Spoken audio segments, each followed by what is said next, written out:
Greetings, Read My Mind Radio family. Today, I'm bringing you a bonus episode. As I mentioned in the first episode of the Flipping the Script series, What We See, I'm sharing slightly edited versions of the full conversations I had with the three guests, Carmen Papalia, Colin Van Ooshlin, and Andrew Slater. First up, Carmen Papalia. Before we get into this conversation, I want to note, I've heard from a few of you that you enjoyed the conversation around hallucinations for various reasons. I'd love to hear from more of you. So, as a reminder, you can always reach out to me via readmymindradio@gmail.com. One of the best ways to support this podcast is to tell a friend, a stranger, or even an enemy. I bet you if you shared this podcast with an enemy, they will immediately be eternally grateful to you and no longer an enemy, but rather a dedicated friend for life. That may or may not be the case, but you should still tell as many people as you can to check out the podcast.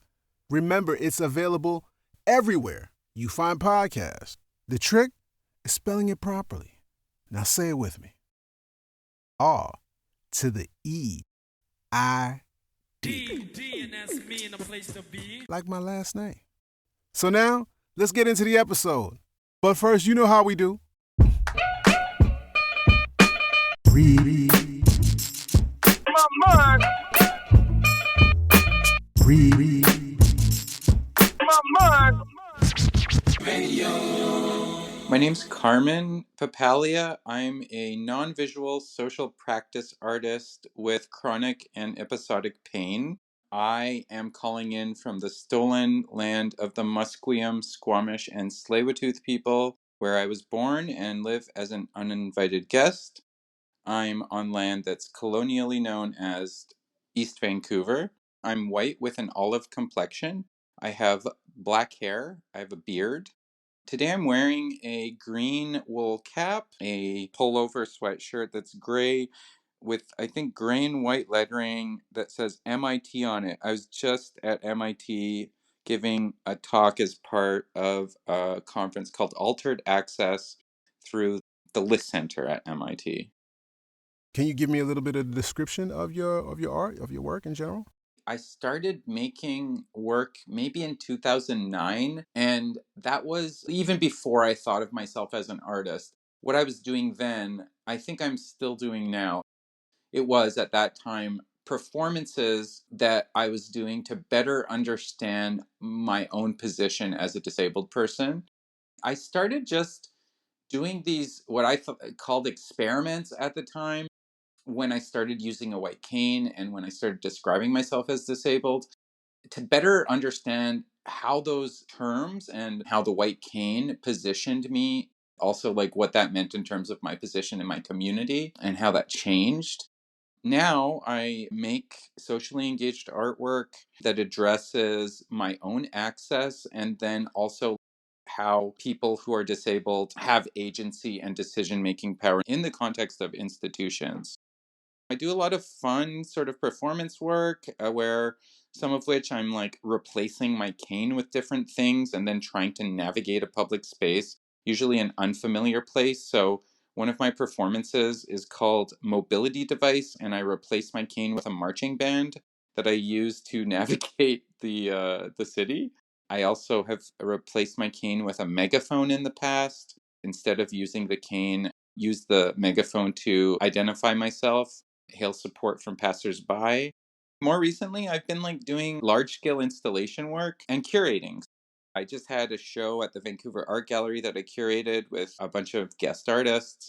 I made this like large scale, like 20-foot tall installation that was a gathering place for folks in the disability community. That piece in particular was meant as a space where people could sit with material from the disability filibuster against Bill C-7, which was the Medical Assistance in Dying Act in Canada that was passed in 2021.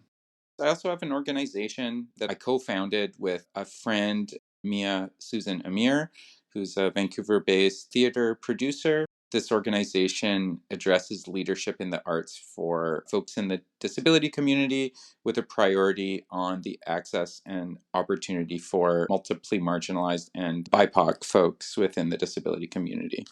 You sound like you were still struggling saying that you're an artist. What were you doing before 2009? What were you doing before that? Well, I got my English degree before that, and yeah, I guess I only started studying like art, that like the kind of art that I'm making now in grad school when I went to Portland. I moved to Portland, Oregon, and went to Portland State University for grad school and studied art and social practice. Before that, I was studying English in Vancouver and poetry. And before that, I was an animator. I was like an illustrator and did like character design. This was when I had more vision. So, straight out of high school, I took like 2 years of animation, and that was my path to become like a character animator or do set design or character design for animation. So you were an artist then, though. Did you feel you were an artist at that point? I don't know. I probably said I was an artist back then. I was more into the craft of illustrating. That's something I don't do as much now. It's a different artistic practice that I do miss. I guess like I really started claiming it and saying like I'm an artist when my career became viable. And I was like, "Oh, okay, the floor is not going to collapse beneath me. I can maybe make rent, make my, pay my bills doing this." Yeah. I kind of latched on to that when I heard it because I don't think I'm an artist, but I've been struggling over the last whatever years in just kind of referring to myself as a creative person. So to hear you say that, it's like, wow, it sounds like you've been doing art for a big portion of your life. I'm real curious about how you would go into the performance. Like that was your initial thing. What made you say, I'll try this? I think it was specifically because when I started using a cane, the people in my life told me, like, oh, there's a lot of people looking at you and looking at us now because you have this lightning rod that you're carrying. Lightning rod for attention, and not that I've ever been struck by lightning holding a cane. First, I was very uncomfortable that a lot of people were looking at me, but eventually I just started to think of them as like an audience. I just was like, okay, if people are already looking at me, what is the message that I want to send them? Maybe at that point, I was just wearing snarky t shirts and sending messages that way. Eventually, I started modifying my cane. My first modification was I was using a rolling ball tip on my cane. I mean, it's smaller than a ball for billiards. I had my girlfriend at the time paint an eyeball on the tip, cover it with resin. I would just like kind of drag this eyeball around with me. And I think I started modifying the cane because I wasn't comfortable using the standard issue cane because I felt like it was attached to the institution that I got it from, where I wasn't quite aligned politically with the institution that I was seeking service at. I eventually made a 15-foot cane just to talk about how I felt like the cane was like a cumbersome symbol. Around the time I started using a cane, a lot of people would just like mistake it for 100 different things: a hiking stick, a pool cue, even a tripod, weapon of some kind. Golf clubs. I got that Yeah, one yeah. before. You had sort of the guts kind of to go forward with the performance. When I first became blind and I was told that, yeah, everybody's staring at us, I had this idea. I said, well, shoot, why don't we get sponsorship? Maybe I can wear, like we could wrap our car in something. I said we all wear some sort of clothing, you know what I'm saying, Mhm. when sponsored by. You Might be good. know, when I started using a cane, there's this like skateboard company that was really popular called Blind, and I remember wearing their T-shirts a bunch because they had like these Grim Reaper with the word blind on it. That's a good idea. Like for Yeah. sponsorship, I think there's probably an opportunity there. Talk to me about your idea of working non-visually. You're specific about what non-visual means. I don't call myself blind. I don't use that word to describe myself. I think it's because of a very specific reason. Maybe I blame this on being a creative writing student. I was writing about my new access to the world. I just looked for synonyms for the word blind and just to like, kind of unpack this term. And all of the words that came up referred to this lack of awareness, limited understanding, ignorant, imperceptive, senseless. I made this like simile list poem. I just thought like culturally, This word means uninformed. Seeing is believing. Like, we'll know it when we see it. This association between knowing and seeing, it really is something that has been embedded in culture for centuries. I really wanted to subvert that a bit and just explain to people that no, I'm someone who uses their non-visual senses. I'm someone who has prioritized the access that I have through my non-visual senses in my life and relationships. And that's what's meaningful to me. If we didn't live in a visual culture, I wouldn't have to use that term non-visual. I think anybody really should just be accepted for the way they learn, whatever the orientation of their body or senses or whatever their behavior is. I guess it was at a time where I was trying to trouble common perceptions around blindness. Blindness is often equated to complete darkness too, which is not the case. I have, I would say, an extra visual experience as someone who's non-visual. What I'm talking about right now is my visual hallucinations, something that I don't often share about, but I think a lot of other friends who are blind or low vision and visually impaired really can relate to as well. We don't see pitch blackness.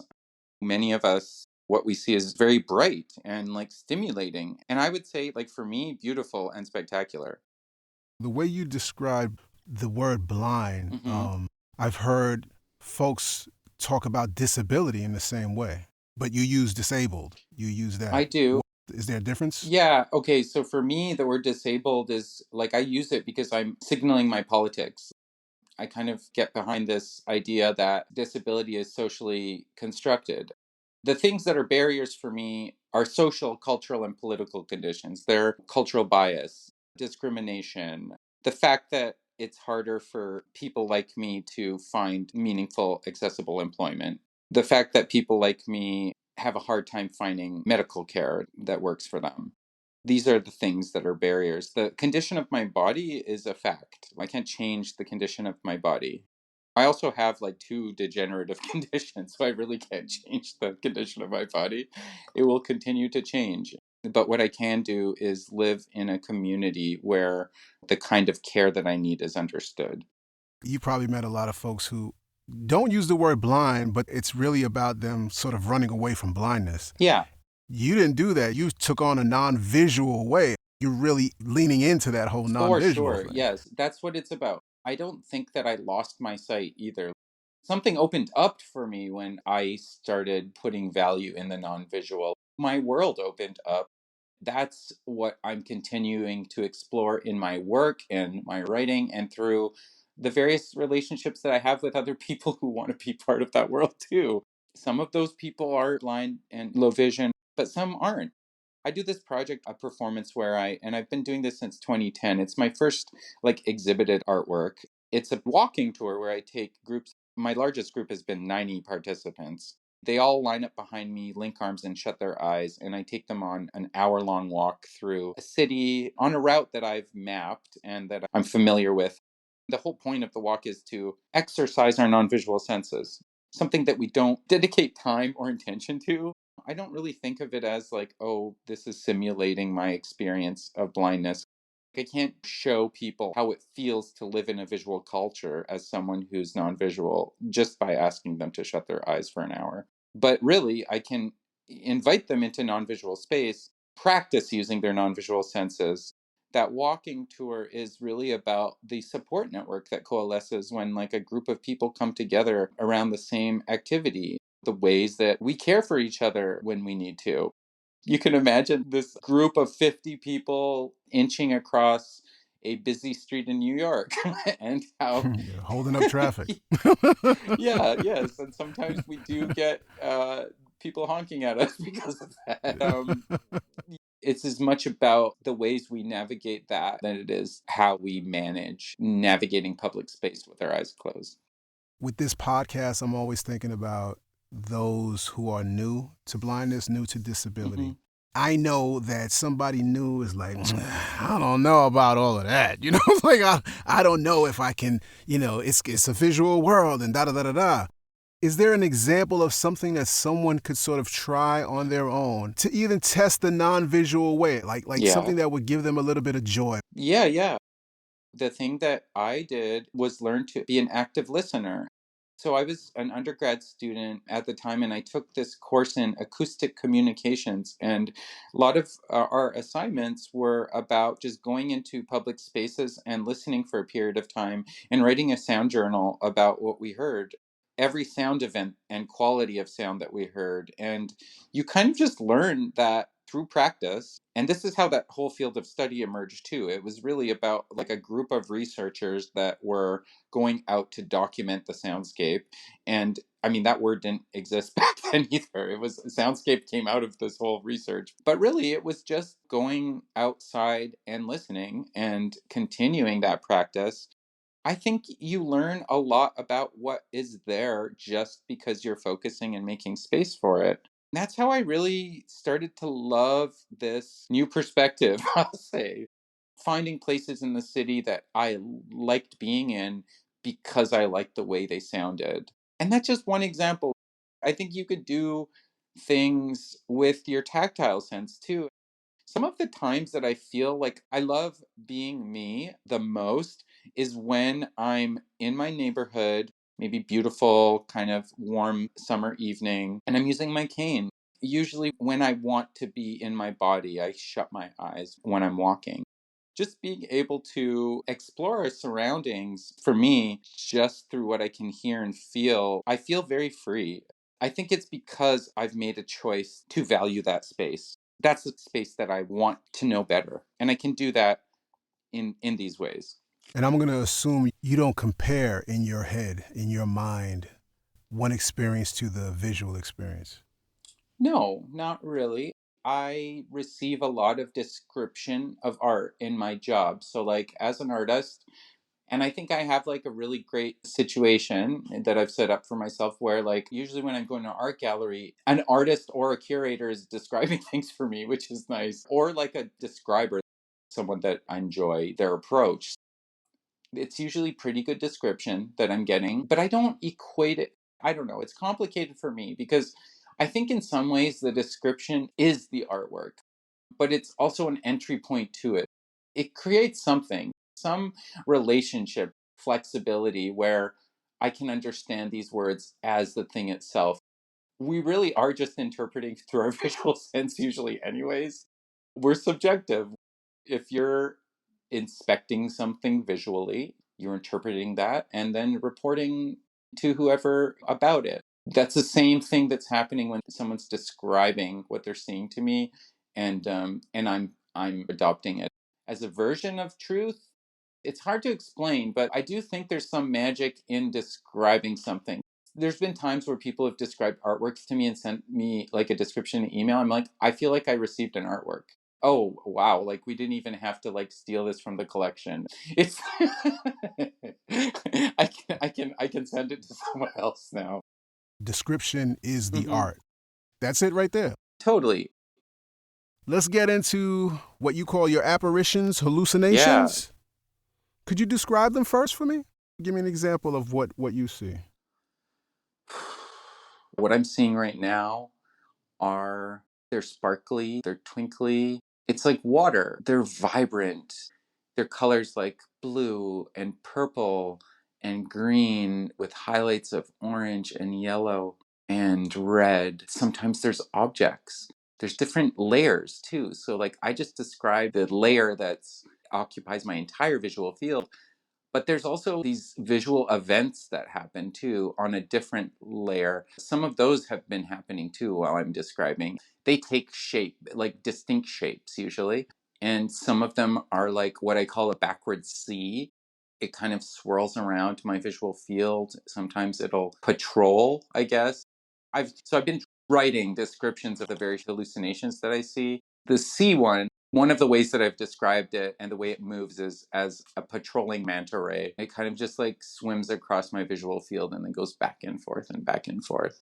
And then sometimes I see this one hallucination maybe like 3 times a day, and it's a spiral. It just like spins maybe for like, I don't know, 5 seconds, and then it kind of like just flies away.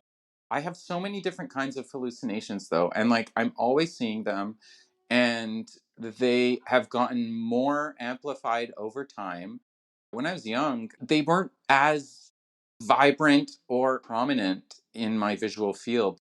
I remember them just being this like fuzzy vibration that I noticed sometimes when I was looking at a wall. Now it's just very engaging and animated. I'm at a loss for words sometimes. There's a lot of similes and metaphors, but there's not enough words to describe what I'm seeing. And I do call them apparitions, playful spirits. Especially the spiral, like this is like a guy that I like seeing a couple times a day. I enjoy them, I really do. Especially when I get to like talk to other people about them and they're like, "Oh, yeah, I see that too." And hey, did you notice this? And then I'm like, "Oh yeah, I did." And then like you kind of develop your vocabulary, develop your understanding of it. Yeah, I'm fascinated with it. You mentioned objects. Were those what you described, or is that something No, different? that's one kind of hallucination that I experience. All that watery sparkliness is like one layer, and then on top of that are the objects that I'm calling. Yeah, yeah. So sometimes the quality of my vision right now, everything blends into everything else. And unless it's like high contrast, right now I'm looking at my window, it's light out. I can tell that there's a brightness and it's kind of like a big blobby shape. I can tell that there's more brightness there than in the rest of the room. But the rest of the room, like I know my desk is in front of me and there's things on my desk, but it just everything is blending into everything else. The layer of hallucination is kind of a filter over whatever I'm picking up in terms of light and shape perception. Was that annoying in the beginning?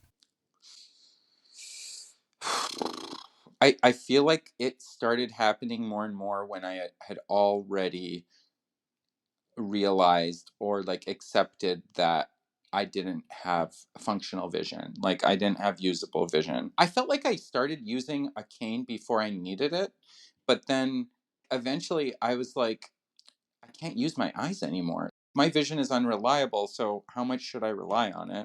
Yeah, like it was really a choice. I stopped using my contacts. And I was like, what's the point of using contacts? I'm just getting the smallest fragments of vision. They're not super usable. I don't want to hang on to this. I was also having like headaches and migraines because of it. So I kind of just transitioned. It almost relates to my closing my eyes when I'm using my cane sometimes. It's like I just wanted to focus on the other information. Were you sort of fearful of talking about these for, for that, how people would judge you? You know, I mean, I, hmm. I think the first person I probably told was my family because, like, the condition is hereditary. So, my brother has the same condition, and he also sees these kinds of playful apparitions, or at least has some effects similar to what I have. We talked about it. And then I think it wasn't until like I moved to Portland and went to grad school that I met another person with RP. She said that she enjoyed these hallucinations and I was like, "Oh, me too." And then years and years later, I met Colin who we started working with each other and I guess I didn't even know like about the term Charles Bonnet syndrome. Colin was offering terms that he heard from other people. The first thing he told me was scintillating photopsia, and I was like, whoa, that's a mouthful. I had to like practice saying it because it was such a tongue twister. But the scintillating made sense to me. I'm like, yeah, there's definitely some scintillation happening here. And then we just started talking about it more and more. And I learned that he had his own words for what he was seeing. And then I met other people like Andy who had his own words for what he was seeing. And some of the things we saw were the same. And that just like really was affirming and exciting. I was reading up about Charles Bonnet syndrome, the history of it being like something that grew out of like this psychiatrist documenting the hallucinations that his grandfather was having during vision loss from a sighted perspective and just through his grandfather like describing them. And I was like, wow, I want to describe my own. everyone that I know who has this condition has their own way of describing it. And I learned, like what I call a backwards C, Andy calls it Cheeto. And which I was like, that makes a lot of sense. And, I can't not think of it as a Cheeto now. But I also think of it as a glowworm too, because that's what Colin calls it. It looks like all of those things. And it's this impossible kind of like color you might see at the center of a firework. I think I didn't really know how to describe it before I started talking to Colin about it and talking to Andy about it. Usually when I read about Charles Bonnet, the images are pretty scary. Most people report that they're scary, like they're reported as little monster creatures. I have had hallucinations that have taken the shape of people before and figures. I haven't thought of them as scary because I don't know, like I know what they are. I mean, I also feel like there's something about like the visual and imagination that is also activated when I'm having these too. So like I'm still learning like what affects this condition or these hallucinations, what makes them more vibrant. Does it happen when I'm more tired, or I mean, I know it definitely happens more when I have cannabis.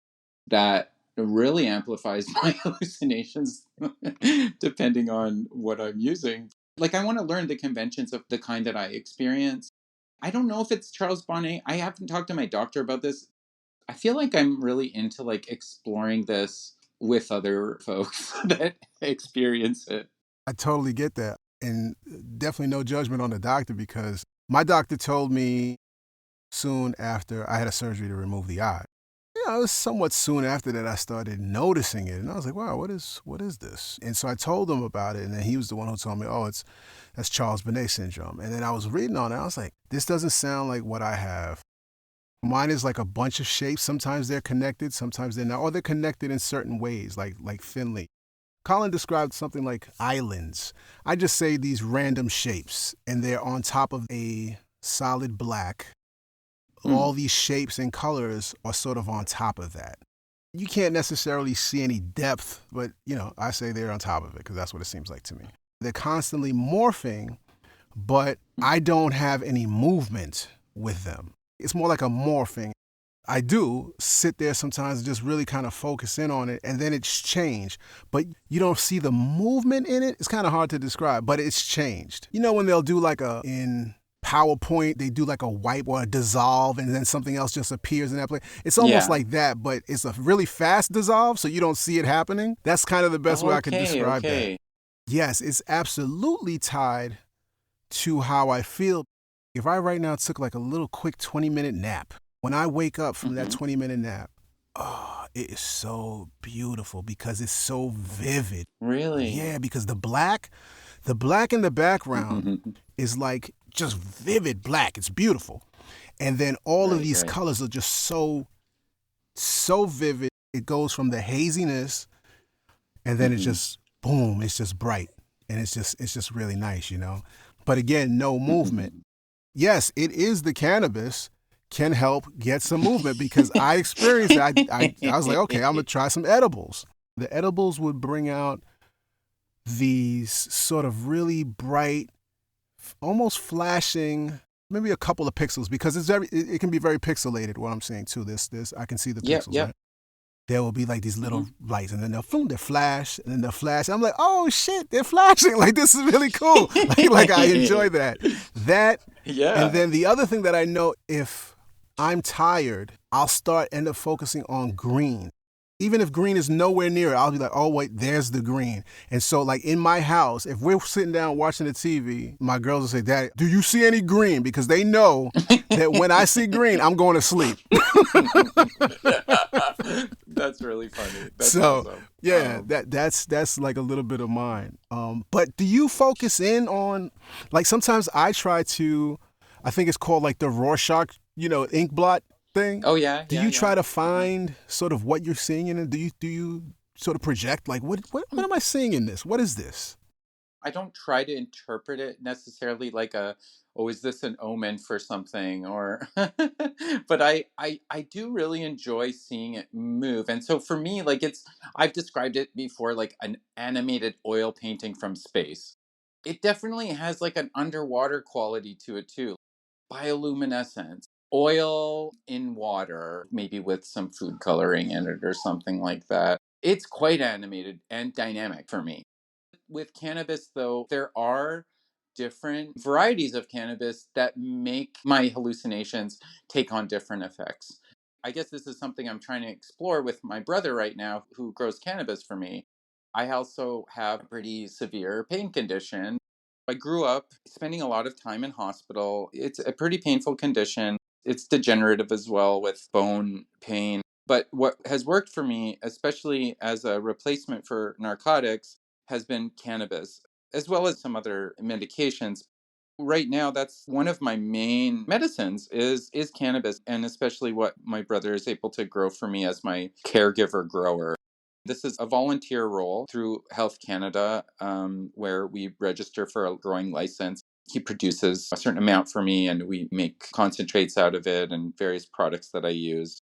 While it helps me with my pain, it also like engages me with my hallucinations. He's developing a breeding program for cannabis, so we might land on and develop a stable variety that the whole point would be to activate my hallucinations. Last summer, we had this outdoor organic grow and we grew this variety called LSD. I guess there are a handful of strains that are purported to have psychedelic effects or like extra psychedelic effects. One of those has the name LSD. It's from Barney's Farm in the Netherlands. So we got some seeds, we grew some plants. It also happens to be a good strain for pain. It's a pretty heavy hitting strain. Even just vaping it, I experience intense colors. My hallucinations take on very vibrant, colorful quality. And now we have this stock of flour that I've been making concentrates with. And so I'll dose myself with coconut oil. And I kind of experiment on myself in terms of like what this does to my hallucinations. And I've had like some amazing effects. Like you're saying, coming back from like a nap or from sleep, I see like kaleidoscopic shifting patterns. It's just really amazing. The plan is that me and my brother are going to mash up two strains that are purported to be psychedelic and then kind of from that develop our own strain once we highlight what is the trait that is really affecting here, because there are many strains that don't have this effect on my hallucinations. Certain ones do, and I just saw something that just one of those manta rays that just passed Oh, across my visual field. wow. If someone who does not have these, if they were to partake in that strand, are we saying that they would Mhm. see these things? I haven't found anyone yet. I have given a bunch of the oil to people that I know, and only people who have this condition have said that it has an effect on them. I haven't found someone who is cited who's experienced this. I do have like two people now. Hopefully, there's going to be more in the future that I can share with. Two people with the same eye condition, though. I haven't been just like, kind of putting the wide net out there and saying like, "Hey, does anyone want to try some cannabis for me and tell me what they see?" I'm sure you get a lot of takers. Okay, I have my very, very, very non-scientific approach to to this, and so I've been thinking about like, is this something internal trying to communicate with me? Am I supposed to gain some meaning? I see the relationship between me and things that are going on, like I said, when I'm tired. Seasonally, what I see is different. As Mm. we get into the warm weather, the Mm. colors are different. The colors are fruity. And so my Hmm. red is strawberry red. Yellow or orange is more of a mango. I don't think I'm making it up. No, I really love your associations to those colors. It's frustrating. Like when you ask, like, were you worried to tell anybody about this? I'm past that. I'm just like, I'm not making this up. This is my experience. I'm happy to learn more about it. And I think it's lovely that seasonally you are seeing these different qualities and also just that they're associated with the time of harvest for fruit. That's really beautiful. I just wanted to like affirm you because you're like, No, I you appreciate said, like, I'm not it. making this No, up. And yeah. I, You know what it comes down to? When you're in a gallery, someone gives you a description of something, you trust what they say. I feel like it's hard for people to probably trust what I'm saying because they have no experience with it. They can't verify it. A bigger thing about this is that with audio description, we as blind people trust what we're told. And when blind people are trying to be involved in audio description and be involved in this field, I don't feel we're trusted. We're always questioned, trying to get in as a narrator, most definitely trying to get in as a writer. Now there has to be this approval. There's this process now that folks are talking about, sighted folks, talking about in terms of certifying and making sure people, quote unquote, meet a standard to be able to do this. And I think about these things, and when I talk to people, I'm feeling that same thing. I'm not going to stop talking about it. If you don't believe me, well, Certification. What is this about where we're not trusted in describing the things that we're experiencing? I think it has to do with dominant culture's privileging of visual experience and the fact that the non visual doesn't hold much value. I don't know why we think that vision isn't subjective. I think it's just as subjective as describing the sound of something. For example, we're all going to make our own associations to what we're seeing and what we're hearing and feeling. When I am in a position where I'm not being trusted and I'm sharing my truth, that really triggers me. I mean, this comes from me having medical trauma and being in hospital and needing medicine, and maybe there's an obstructive nurse or physician. So, I mean, not being trusted when you're really putting yourself out there in terms of what you're experiencing or what you need. I just question that and why it's happening. Still, ableism is embedded in our culture. I think of this space, what you're experiencing, what me, Colin, and Andy are experiencing, as it's a place that I want to spend more time in. I think it's improved my life. Just saying that I'm a non-visual learner and that I'm a non-visual artist and getting to spend time in the non-visual and understand my world on those terms. If I didn't have the ability to do that, I would be really depressed. I don't know what I do. And I have that through art. I have it through community and disability culture. I guess that's what I wanted when I heard you say, I don't know if they believe me, wanting to affirm you, because like there's so many ways that we're invalidated as disabled people, questioning the knowledge that we have because of our unique perspective or point of view or embodied or sensory reality, questioning the validity of that. It took a long time for me to say that I love being in this body. I just think that we need to tell each other that, yes, I want to know more about what you're experiencing from your point of view. And what does that mean? How does that change mine? Especially if you're considering it in relation to dominant culture. For me, like this non visual position, it changes everything. It allows us to question why we value and privilege the visual as a dominant culture does.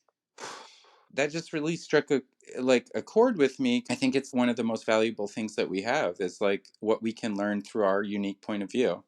You know, I told you that the doctor told me 19 years ago, it'll probably go away in a month or two. Mhm. Almost 20 years later, Doc. Where in the beginning, I found it very distracting. It Yeah. was really distracting for me. There are times when the predominant color is white and it's so bright and it hurts. Mhm. I have to really focus. I have to squeeze the muscle that Yes. remains and to try to get it to move. But now, what would you say if you woke up and they were gone? If you didn't have them anymore, what would your reaction be? Mhm. I'd have a sense of loss probably. I'd be like, where are my spirits? Where are my friends? Mm. It's a new relationship that I have with my body. It's something that I'm seeing all the time. It provides me comfort sometimes. Laying in bed in a dark room late at night and I'm watching it. It's dancing for me. It's occupying my mind and it's engaging and it goes really well with music too. Um, I think I would be sad if it was missing.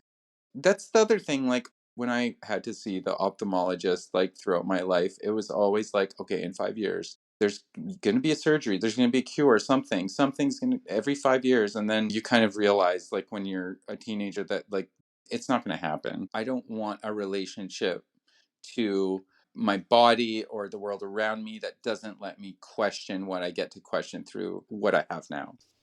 Mm. Tell me about the music. You just said it goes well with music.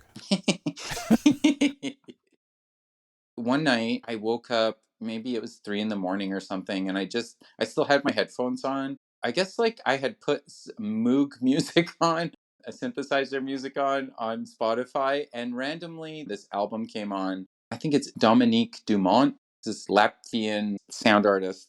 They made this soundtrack for a 1930s silent film. I woke up to this soundtrack and it was very much a soundtrack for what I was seeing in terms of my hallucinations. It was beautiful. I can send those to you afterwards. Yeah.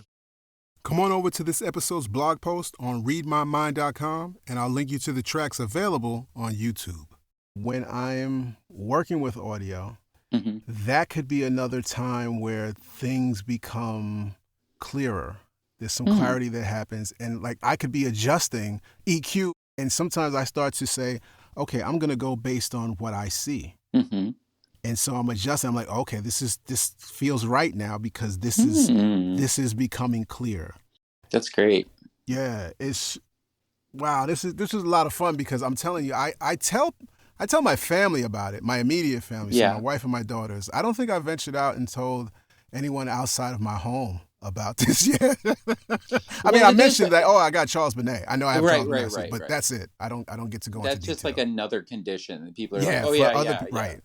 Yeah, you tell a family, the people closest to you, because like they're the most likely to believe you.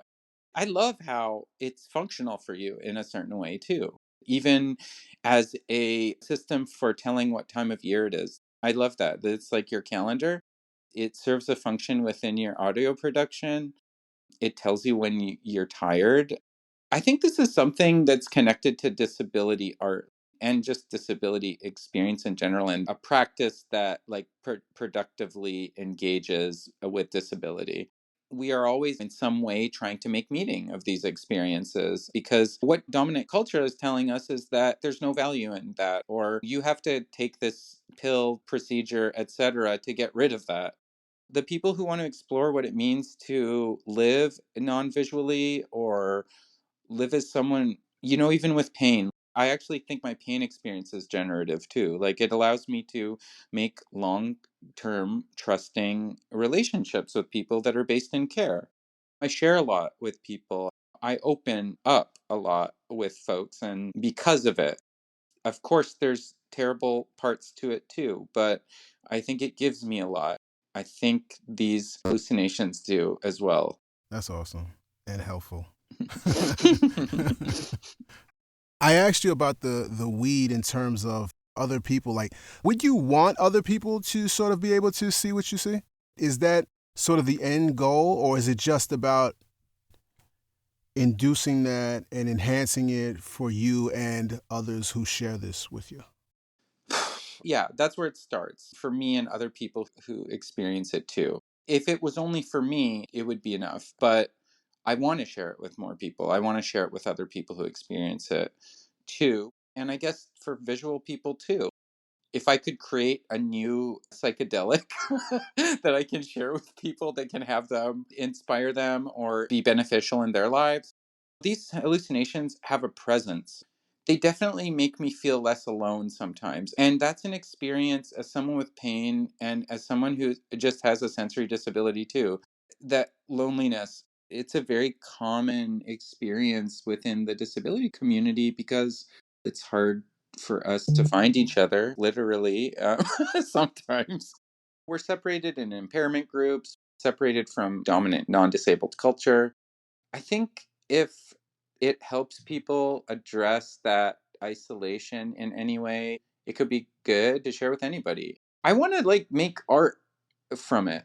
And I want to start with people like you, Colin and Andy, see what these hallucinations how they can maybe encourage us.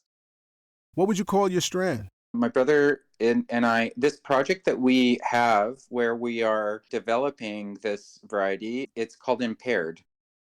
We've been invited into a show in Zurich this fall where we're developing an accessible grow room as part of the show. We have just been exploring different strain names for this strain. My brother actually came up with one that I think is hilarious, and I would love to use it. He said tripping hazard. Um,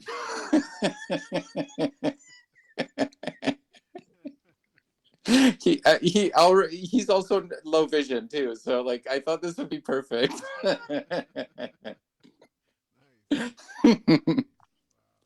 So an accessible grow room? Because my brother's low vision, like there's certain systems that he set up for himself, different ways that he does things that are accessible to him. And he's applied some of those to the design of our grow room. And so we're just going to go further with that concept and produce a grow room that's functional. It may not have things growing in it, but it's going to be sort of a replica of the one that my brother designed with maybe more features when it comes to accessibility features for folks who are low vision and folks who have pain as well. A lot of what we do with Impaired too is really about people having the agency to produce their own medicine, especially people who are disabled. Wow, that's fantastic.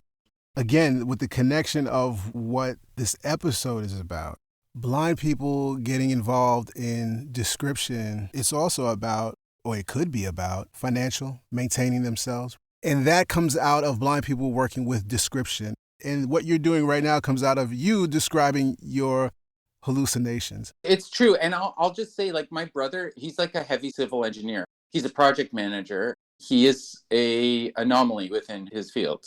There's a lot of blind, low vision, and non-visual artists out there too. But what space am I going to occupy given that this is a visual tradition? I think there's something to what we're doing with this Impaired project that is a response to that. Maybe even a question that my brother's asking with regard to his own field. Yeah. Wow. Where can people kind of stay up to date with everything you're doing?